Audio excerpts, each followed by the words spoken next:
My name is Ian Getty, and I'm a former member of the Royal Irish. In August 2000, during the Civil War in Sierra Leone, I was taken hostage along with 10 other British soldiers and a Sierra Leonean officer who was our interpreter. We were captured by the West Side Boys militia and we were held in their jungle camp at Barras. It was volatile, unpredictable, and sort of the threat to our lives was constant. When negotiations broke down, the decision was made to launch a rescue. On the 10th of September 2000, the Parachute Regiment and British Special Forces carried out Operation Barras. The assault was fast and decisive. One British soldier was killed, several were injured, but the mission succeeded and we were all released.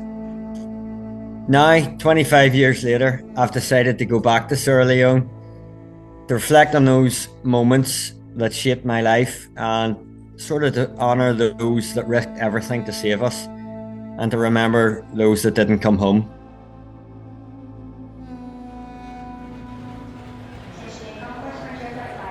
As I explained previously, the 25th anniversary of Operation Barras, when I was rescued in Sierra Leone. So yeah, looking forward to getting back and seeing what the country's like and seeing where we've gone from then. I can't lie, I'm starting to get nervous. It seems like it's getting real now. Tomorrow I'll meet some of the guys that did the rescue, which is sort of making me nervous, and yeah, we'll take it from there.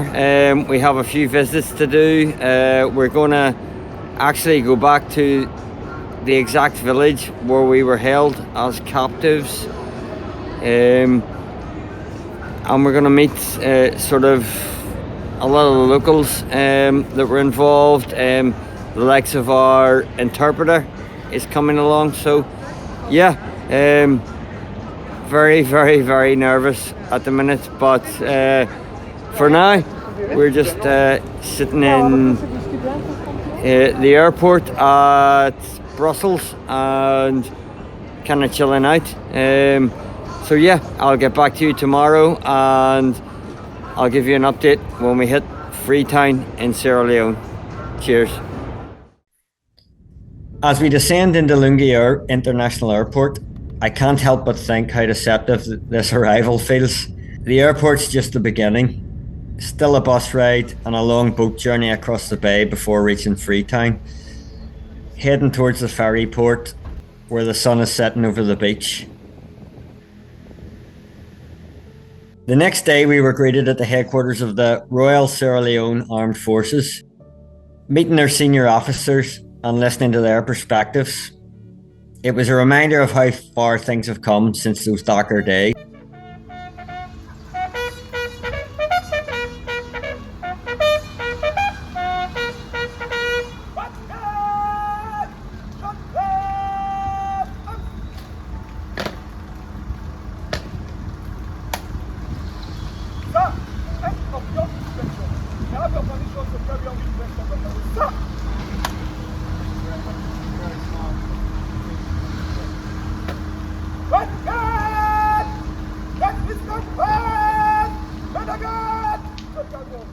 From their HQ, the view over Freetown and the bay was pretty striking.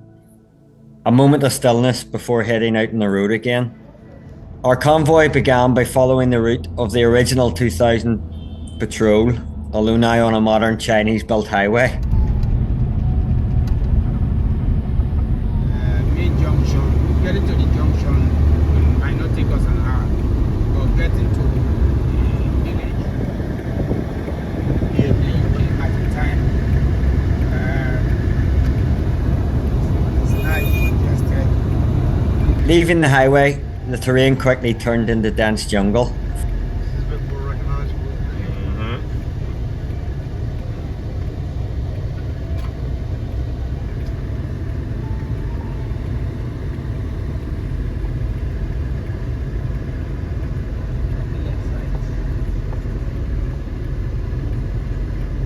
It certainly raised the pulse in a way I hadn't expected.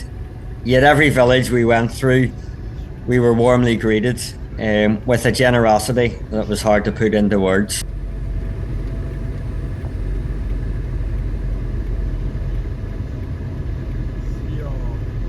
When we finally reached Barras, I stood in the old helicopter landing site. This was the place where we had been extracted from, alongside the Paras who had taken such heavy casualties over in Barras.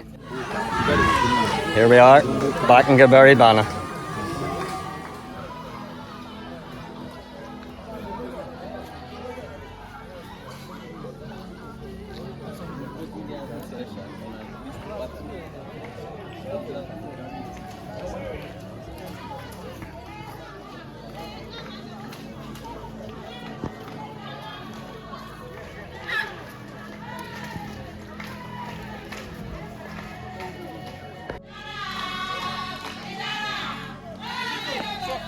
Let's go first.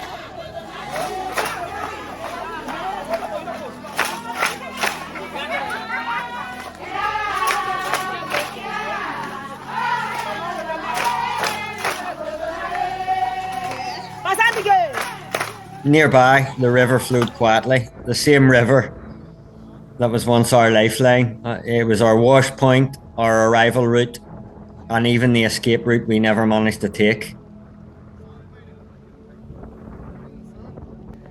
On the football pitch, I could see it so clearly. At one end, where we had been loaded into canoes for transfer.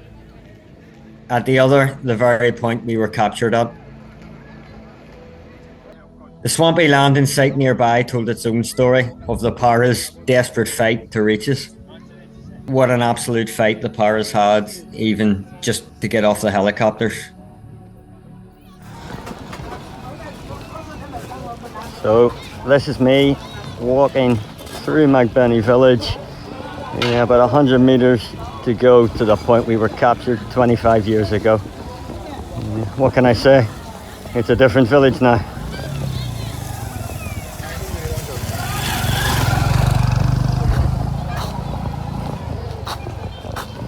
Captured here and then taken down to the river in the distance and sent by canoe over to Barras, where we were held for 17 days. So this is the HLS where we came from after the capture. Moving down this way, we were brought to the boat.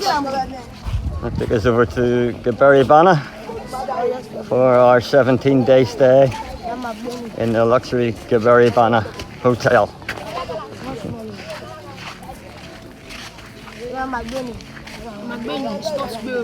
And a bit more lively here now, as you can hear. People in the background telling me I'm in McBenney.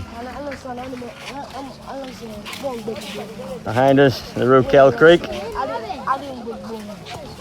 And in the distance, yeah, as I said, Barras.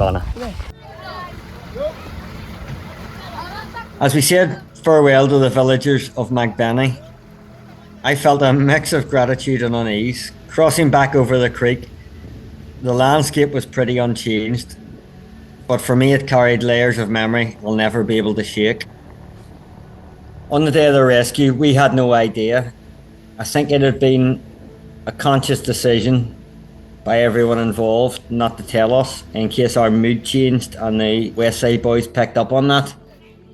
So yeah, that morning we were woken up by the sound of a helicopter, which was not a good thing because basically their initial demand right at the start when we were captured was no helicopters over their territory. And if there was helicopters over their territory, we were getting killed. And then our final walk through Barras took us past the building where we were held, and in fact we went into the building. Sort of seeing that and seeing the cell was it was a quiet, sort of difficult moment, but a good reminder of sort of what we went through. It reminded us of that, but also how far Sierra Leone's come since then. So currently sitting in the White House in Barras, in the actual room that was used as a cell when we were captured in Sierra Leone 25 years ago. it's a ruin now. It obviously didn't fare too well, but just, yeah, an emotional time to be back, but definitely a good time to be back and a good thing to have done to get rid of the demons. It really has been just an unbelievable trip today, and to see the same places where we sort of suffered so much 25 years ago, and then to be back, see them today, come back with the rescue team. It's been brilliant. So as always, I have to give a shout out to Veterans for Veterans who funded this trip. I wouldn't have been able to come without their support. They work day in, day out helping veterans anyway, but with this, they've gone above and beyond. So yeah, thanks to Veterans for Veterans for the support on making this happen. It's possibly the best trip I've ever done in my life. I can say I wasn't sure before I came out to Sierra Leone whether I even wanted to come out, whether it would be good or not. I can safely say today's been well worth the trip. To see these villages now, it's just, they're so different. There's no more misery here, there's no more torture. Full of kids, just full of people singing. It's just a happy, happy place. It's obviously has some sort of emotional memories for us. We did a memorial service here for Brad, who was killed on the rescue operation. We laid a wreath and a bit of a memorial or a thought for all the guys that were injured on the rescue operation.